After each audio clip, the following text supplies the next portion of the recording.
And a lot of products actually benefit off the fact that a lot of people are single.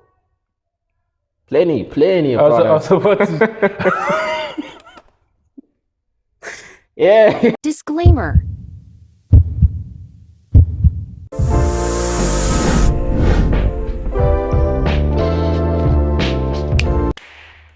So what up, guys? Welcome back. My name is Luke, and yes, welcome back to Primal Spirit Distillery. And yes, I'm joined by Yo, what up? It's your boy Chris, but y'all already knew that. Welcome back to another episode. We bumped into another really cool video the other day, didn't we? yes. It's always popped up on my feed, and I was tempted to watch it, but I didn't really watch it. But the topic itself, I think, is something that we have spoken about. Yeah, back when we used to have love stories on Table Talk. Remember those days? Yeah, love story. I mean, Yeah. I think we really didn't look at it from this perspective, because I think this you get like a holistic. Think about it, bro. You get a holistic view as to why dating is in such a condition of state. Yeah, big time. Disarray. It's like it's messy. Personally, I'm getting an idea into why it's like that, because they are monetizing on it. Big time. I mean, I always used to look at it not so innocently, but not in terms of money. I always thought, well, it's hookup culture. People just want to get with people and not really commit, just want to be out there. I didn't really think about the fact that it's also financial gain on someone's part. Yes. Someone's making a killing from Yeah. getting people hooked up. In fact, the whole hookup culture is monetized. Not only that, I think in the video we're going to watch, the person states that they actually make money in keeping you single. Damn. So by being single, They make money. they make more money. But it makes sense. If you're in a committed relationship through these platforms, then the platform itself becomes useless. Then there's no Exactly. need for you to use it, right? Yeah, because think about the fact that if every person on Tinder, Bumble, or whatever was to find a match and enter a committed relationship, the platform becomes It's obsolete. exactly. There's no need So they need to reinforce singleness. In fact, this is making me think. There was an episode of Regular Show where I think it was Mordecai who was on a dating app, and then he found a perfect match, but then the app guy just like the app kept giving him more suggestions on new people and stuff, and he was sold like, nah, I'm with this person, I want to go on a date with this person. It got so bad that how Regular Show always gets crazy. Yeah, the app people came and they made like a giant robot. They tried to kill him and kill the dates and stuff. Yo, bro. And the whole thing in that was that I think the bad guy in that episode explained it. He's like, it doesn't make any sense for you getting in a relationship because then you won't be using our platform and I need to make money. And a lot of products actually benefit off the fact that a lot of people are single. Plenty of I was products. about to, Yeah. Loads of products benefit off the fact that people are oh, single. geez. You can imagine what came to mind. Yeah, what came to mind was crazy. It was. Didn't Vasti show you the example of it the other day? That and another Yeah. thing. Oh, of course. Yeah. Exactly. Yeah. That and another And thing. another Yeah, he thing. showed me an example and I was shocked. Exactly. So that and another thing actually. Because if people have, bro, there's no need for these products. There's no need for you to buy a whole variety of like different types of this product. Exactly. No. You unsubscribe from a lot of different things, literally and figuratively, Yes. right? But think about the state that dating is in today, bro. Even if you find someone, okay, let's say you met through a platform, you found someone, you guys are happy, it's all peaches, Yeah. it's great, but you can't help but think there's so many expectations that we want from our partners there's so many things that we thought is like what a perfect relationship looks like. Yeah. We've put so many badges and we've attached so many things to a relationship that when we actually get in a relationship and find out, oh no, wait, that's not actually how it works. This attachment isn't part of how normal relationships work, whatever normal relationship means these days, because like, yo, there's a lot going on, right? Now you see all these things and then it kind of makes you long for that which is in your head. Exactly. It's more like you have a preconceived idea of how it should look like. And not only that, there are various medias and mediums that actually reinforce that preconceived idea of yours, right? Over and over again. That when you're finally in a relationship, you have an expectation, and that expectation needs to be met. Straight up. When it's not met, even though that particular relationship you are in is not bad, it's just that your idea, your expectations are not met. Therefore, you become disappointed. Exactly. Yeah, because I think, who said this? Expectation minus realization equals disappointment. Say that formula again. Expectation minus realization equals disappointment. Disappointments. Wow.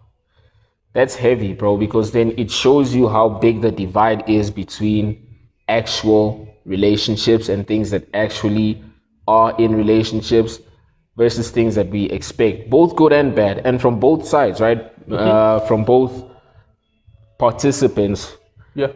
Both participants. What am I saying, bro? There's open relationships all over the place from however many participants there are. Exactly. You have both good and bad expectations that you will find in the actual thing. Others, most likely, you won't find these things in there. Yes. So then where does it all go back to?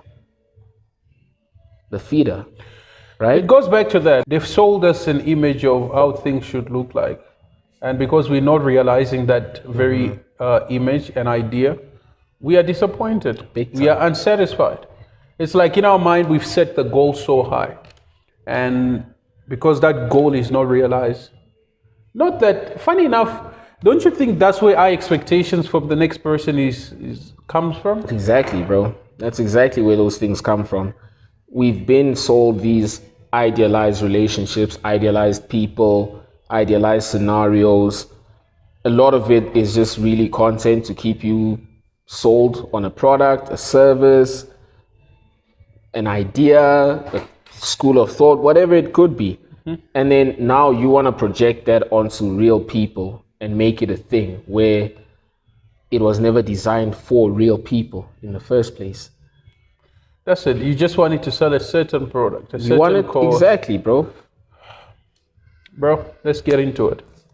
You might think that Tinder is designed to help you meet people, find love, find the one, but in reality, Tinder wants none of this. Every time someone finds a partner, they've just lost 2 customers, and that's bad for business. Instead, Tinder has used a genius strategy to monetize loneliness, which has helped it become one of the most profitable apps in the entire world. You see, on the one hand, Tinder is an incredible business success story, and they've managed to completely revolutionize online dating. But on the other hand, there are countless allegations that the company has put profit before people, and toyed with the most fundamental human emotion, love. For example, did you know Tinder gives everyone a secret score that ranks how desirable they are, which determines how often to show their profile? Or did you know that the creator of rival app Bumble was actually a co-founder of Tinder, but then she quit after suing the company and alleging 2 of her Tinder co-founders sexually harassed her? And did you also know that the company that owns Tinder also owns pretty much all the other popular online matchmaking services? And remember, they are financially motivated to not find you a partner, since that would remove you from their target market. Welcome to the insane story of Tinder.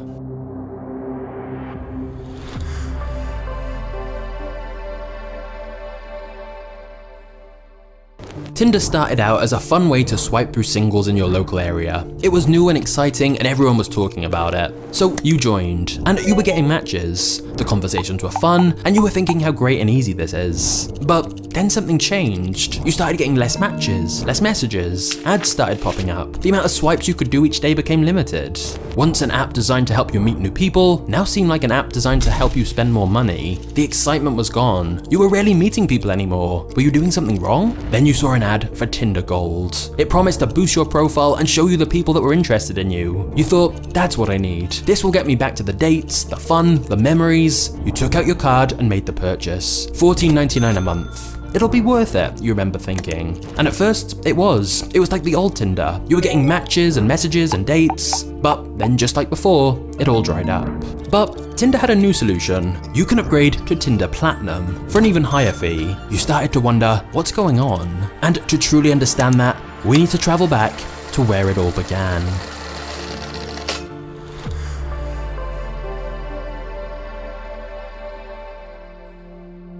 Sean Rad had been studying business at university, but at 18, he realized he was tired of learning about business in class and wanted to create something. He enlisted the help of some friends studying computer science and proposed to them an idea for an all-in-one tool for messaging and video chat. Okay, bro.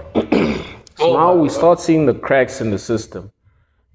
Not really cracks, but we start seeing the system for exactly what it is. Because think about it this way, bro, and they rightly said, it's a genius business strategy they put forward. They give you a little taste of what it should be, dangle a carrot in front of you, you have as much fun as possible, the free version. And then after a while, it becomes your typical annoying app with tons of ads all over the place. You don't want to see ads, you want to see people in your area that want to go on a date with you, or who's available tonight or whatever. So upgrade and upgrade and upgrade. And then it starts becoming that in order to get a match or the possibility of a date, you've got to be paying a subscription fee monthly. Yeah. It's more like you become addicted to it. That's it. Yeah, you actually become addicted to it. And because you're getting matches at the beginning, then at one point you're not getting matches anymore. Then it gives you the choice of upgrading to Tinder, what? Gold. Gold, yeah. Then from Gold, it's now promising you no, because you know you're gonna find better people at Platinum. I'm sure Tinder Diamond? Is that the level above Tinder Platinum? Personally, I think could be. And not only that, these people actually have a monopoly. It's like a monopoly, I think, of all dating. They did. The company that owns Tinder holds all these other companies that offer more or less the same kind of service. Bro, what are the odds that they're not sharing data in between these companies? Oh, they are actually sharing data. So it's actually, so if you were to jump from Tinder to some app like this that they own, you actually get, maybe they'll feed you a bit, then decrease the whole thing once more again. Chances that the same people you find here, you find in another platform, really high. It gets worse, Chris, as it goes on. It actually gets worse.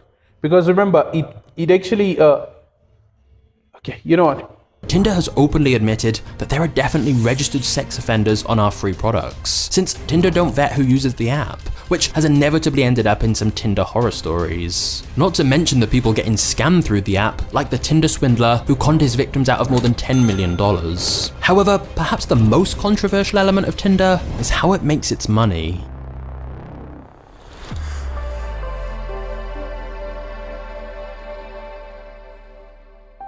Tinder was quickly becoming the fastest growing social media app on the App Store and the most popular dating platform in the US. But that meant investors were starting to demand a return on their investment, and so the founders started to look to cash in on their new user base. In 2015, the first premium subscription service was released, Tinder Plus. The company hoped that it would be enough to bring in some revenue and finally make the platform profitable. The two new features that the service launched with were Passport and Rewind. Passport allowed users to change their location to find matches with people from anywhere in the world, and Rewind was a feature that gave a user the option to bring back a profile previously swiped left on. However, they knew that these new features alone might not be enough to get get customers to part with their money. So they began making their free version of the app worse to encourage people to pay. For example, they limited the number of free right swipes that someone could do in a 12-hour period, and they also started to place ads in between profiles. Many free users were unhappy with the service, feeling like they were now getting a watered-down version of the app that they had become accustomed to using. But the board at Tinder didn't care. Their premium subscription model was a huge success for their bottom line, and they were making money faster than ever before. And to be fair, they have to make money somehow.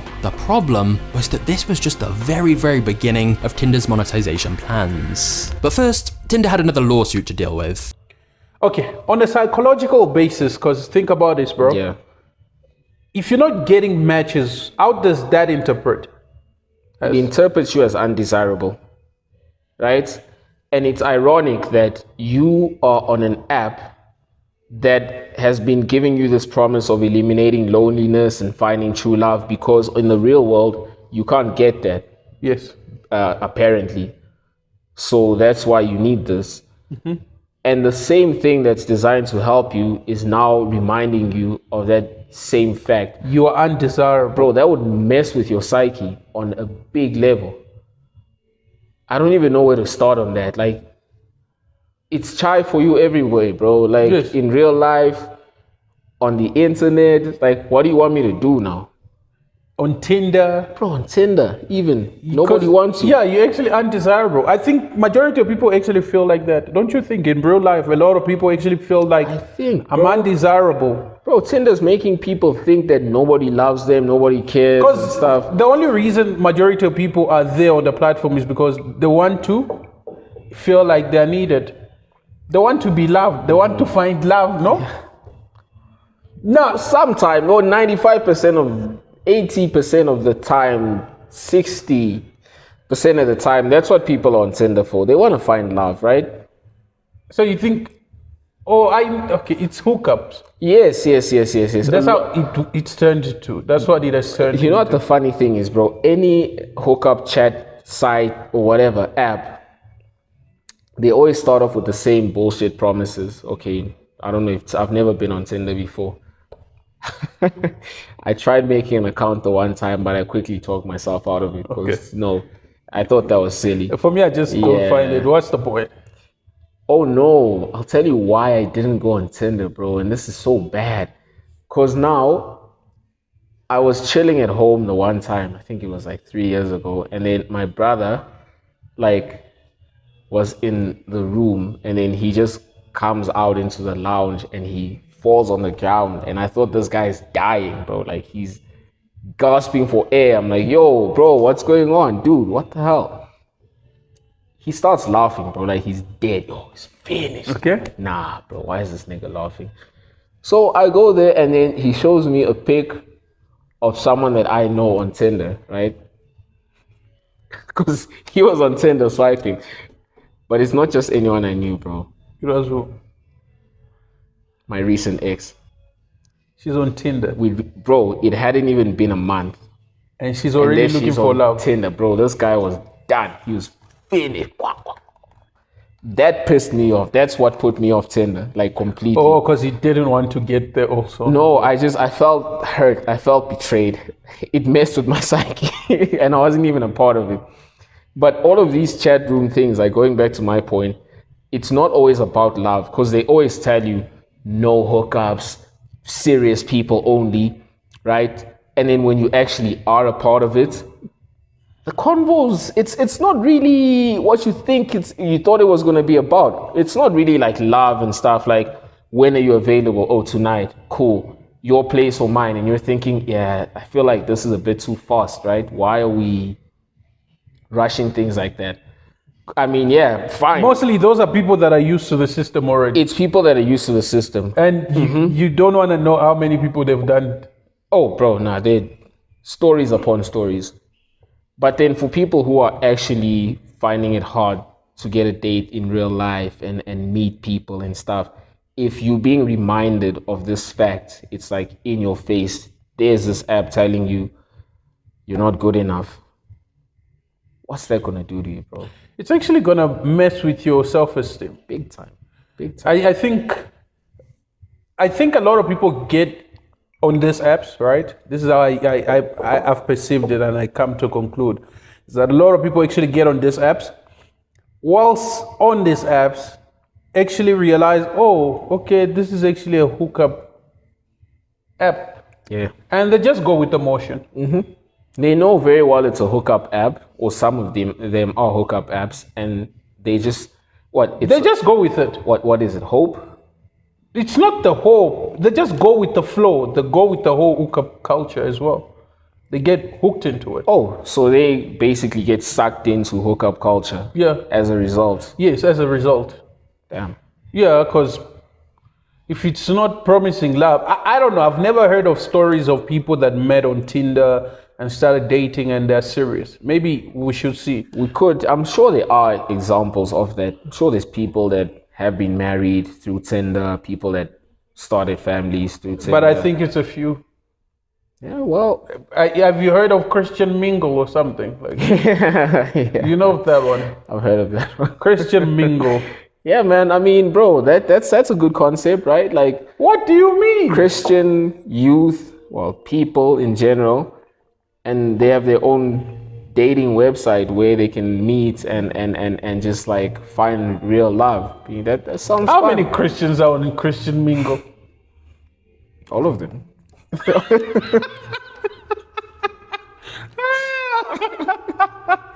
Oh, bro It's said, Christian Mingle, bro. All these people on Christian Mingle. bro are supposed to be said, Christian. all Christian people are on Christian Mingle.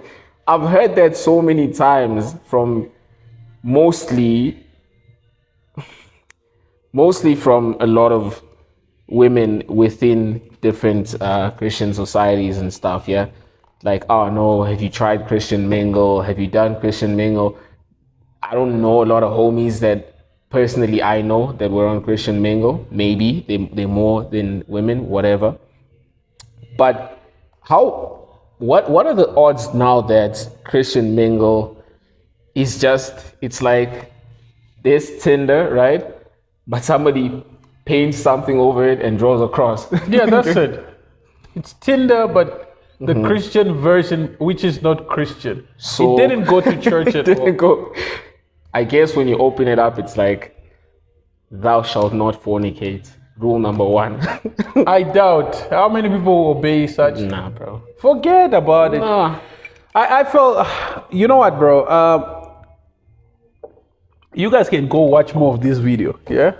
Should we continue watching? I want to see what's going on, Okay. right? Because You see, Tinder had been sneaky with their pricing of their Tinder Plus subscription, because they offered the service for $9.99 to under 28s and $19.99 to over 28s. An age discrimination lawsuit in the state of California would later be filed, and Tinder would be forced to pay millions of dollars in compensation. Despite this, in other places where they hadn't been sued, Tinder continued to discriminate with their pricing. Research found that an older straight male could pay $34.37 for Tinder Plus, whilst a queer female under 30 would pay $6.99 for the same service. Tinder were quite literally discriminating based on age, gender, and location, and charging certain people more for the exact same service. Of course, they didn't publicly advertise these prices, so most people didn't realize. There was some logic behind it though. Men massively outweigh women on dating apps, and it's been estimated there's a 9-to-1 ratio on Tinder. In fact, a study found on average that men get only around a 0.6 match rate. So by limiting their amount of swipes each day, the chances of a normal guy getting many matches goes way down, which damages their self-confidence and encourages them to pay money. So they're much more likely to pay for Tinder Plus. As a result of this subscription plan, Tinder were now making more money than ever before, which allowed them to ramp up their expansion overseas. Tinder was going global. But before long, there was pressure from the board to increase revenue again, which is what led to Tinder releasing a new higher tier of their premium subscription, this time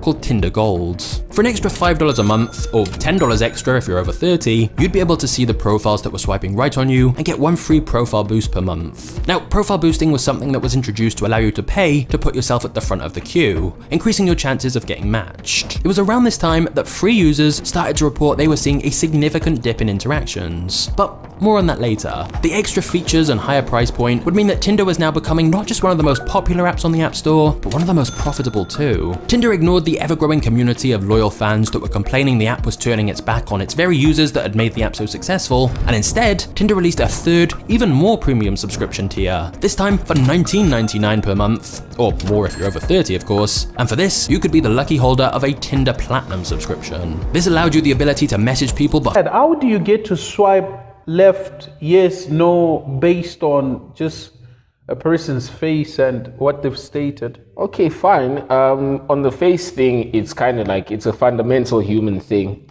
right? Many times, most times actually, you're not going to go talk to a girl. You can't see a person's personality or how good I of a person understand. they That's are. the first thing. I get that, yeah. But the thing is, Chris, at least physically you get to see the person. Yeah, this is just a picture. It's a photo. That's it. It's literally a passport picture, sized picture. Yeah. Yeah, what if you like the person's eyes? Like, they have really nice eyes. Okay, then they appear in person. Let me not body shame more. What were you going to say? No, I don't want to say it. I don't know, bro. You getting me? No, I get you. So it's just preying on people's vulnerability and the fact that people are so lonely that will do this. Like, hence, I mean, the very fact that they were so successful within a short space of time indicates that there was a niche and a market for it. And there were people that needed this so bad. Exactly. People wanted relationships so bad. People wanted hookups so bad. But does that not speak to the world is more connected than it's ever been, right? Yes. Digitally, we're connected. We are, what do they call it? Global citizens. Yes. Because, like, you could pick up your phone today and talk to somebody halfway across the world. But the irony in that is that as much as we're, like, digitally connected, the world's smaller now, everybody kind of knows everyone, people have become more and more and more antisocial. So the antisocial... Which is an irony in itself. Big. Considering all these things, Yeah. people have become antisocial, more and more antisocial. Do you think